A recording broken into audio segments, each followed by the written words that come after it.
voltamos com o Direito no Avesso e aqui hoje debatendo a Defensoria Pública com o Raul Carvalho Nin, que é defensor público e um dos coordenadores do Núcleo de Direitos Humanos. Raul, o Brasil hoje, né, é um dos países que mais criminalizam e encarceram no mundo, né? Dependendo da metodologia, é o terceiro ou é o quarto, enfim, né? Mas, né, esse processo é uma realidade hoje no nosso cotidiano. Queria que você fizesse uma avaliação do que significa esse processo de criminalização e qual tem sido o papel da Defensoria Pública nesse processo todo. Giva, esse é um processo que é muito antigo na nossa história, isso é importante a gente ter noção. Eu ouço muitas vezes as pessoas falarem, bom, a gente vive um estado em que a polícia, né, esse sistema prisional é herança da ditadura, né? Sem ignorar, evidentemente, que temos herança da ditadura, mas a nossa herança é escravocrata, sobretudo, né?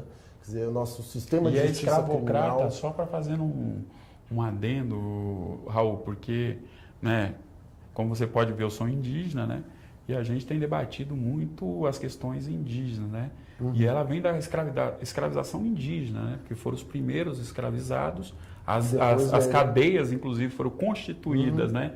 Para a prisão dos indígenas e depois os africanos. Exatamente. Que foram sequestrados da África e trazidos aqui à força, né?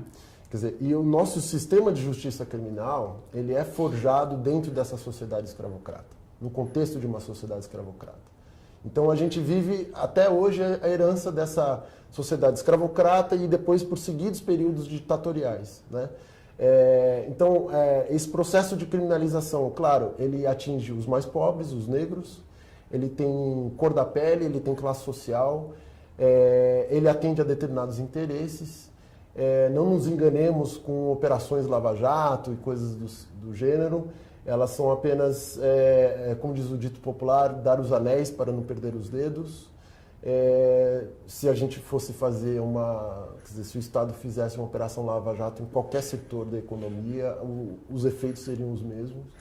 Então, a criminalização ela é voltada para determinada classe social, para determinada cor de pele, e aí a gente tem a terceira maior população carcerária do mundo e uma das polícias mais violentas do mundo. Então, esse processo de criminalização... Se não a mais violenta, né? Se não a mais violenta. Quer dizer, ela é pela via tanto do encarceramento como pela via do extermínio mesmo da juventude pobre e negra.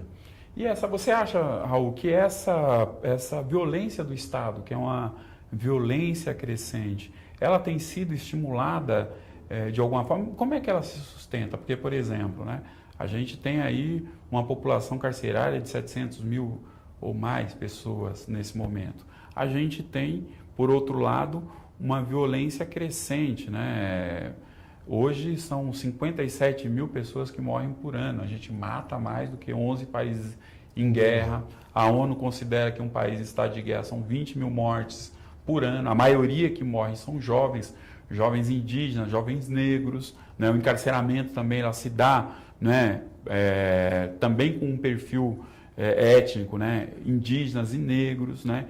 E jovens principalmente. Então, as pessoas sentem no cotidiano essa violência, sentem a violência do Estado, né? As pessoas, a Anistia Internacional fez uma pesquisa recentemente de que aqui as pessoas temem, é o país que as pessoas mais temem ser preso para não ser torturado. Agora, as pessoas, né, sentem isso, querem inclusive a desmilitarização, né, da polícia, por exemplo, que é um dos elementos que leva à violência